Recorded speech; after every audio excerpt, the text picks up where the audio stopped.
शरारती तोता की कहानी जिसने हाथी को खूब परेशान किया।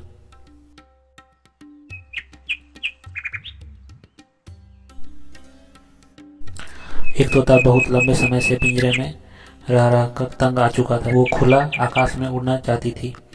बहुत प्रयत्न करके आखिरकार तोता पिंजरे से उड़कर बाहर जंगल में आ पहुंची। तो उसे जंगल का वातावरण बहुत पसंद आया। हर रोज तरह तरह के मीठे फल खाती थी। पगड़ी जैसी चलती फिरती जंगल के चारों ओर घूमती थी।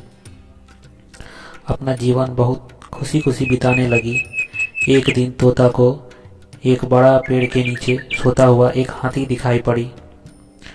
उसे ऐसे देखते ही तोते को एक नटखट उपाय आया। चाहे जो कुछ भी हो, वह हाथी को परेशान करके उसे नींद से बहुत तेजी से जगाना चाहती। ऊपर से नीचे आई और हाथी को परेशान करने लगी।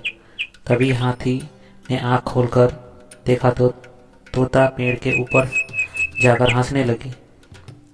हाथी नाराज होकर कही, मुझे क्यों परेशान कर रही हो, मुझे सोने दो। गई।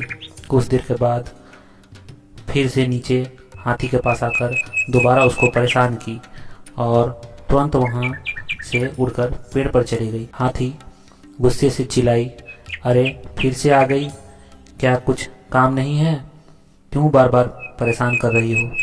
तोता बोला, मजाक था दोस्त, अब नहीं करूंगी परेशान। बार बार ऐसी शरारतें करने लगी। हाथी तंग आ चुकी थी, कुछ करना नहीं चाहती थी, वहां से उठकर चली गई। तोता को यह देखकर बहुत मजा आया। फिर से एक बार हाथी को परेशान करने तोता चली गई। हाथी क्रोधित होकर वहां से चली गया। कुछ न कुछ तो करके उस तोते को सबक सिखाने का निर्णय लिया हाथी ने। हाथी एक तालाब के पास चली गई। अपने सिर को छोड़कर बाकी पूरा शरीर पानी में डुबा दिया। इसको देख तोता बहुत मजा आया। वह सोचने लगी, अरे देखो, मेरे से डरकर हाथी पानी में जाकर छिप गई। खूब हंसने लगी। फिर से तोता वहां जाकर हाथी के ऊपर बैठ गई। इतने में हाथी ने पानी को झटके से तोते पर मारा, जो कि तोते को बहुत जोर से लगा। तालाब में गिर गई और डूबने लगी। तभी उसने हाथी से बोला, मुझे माफ़ कर दो, मुझे इस पानी से बाहर निकाल दो। तभी हाथी ने सोचा, क्यों ना मैं इसे बाहर निकाल देती हूँ। तभी हाथी ने उसे पानी से बाहर निकाल दिया, झटके से पानी मार। इसलिए जानबूझकर किसी को परेशान नहीं करना चाहिए।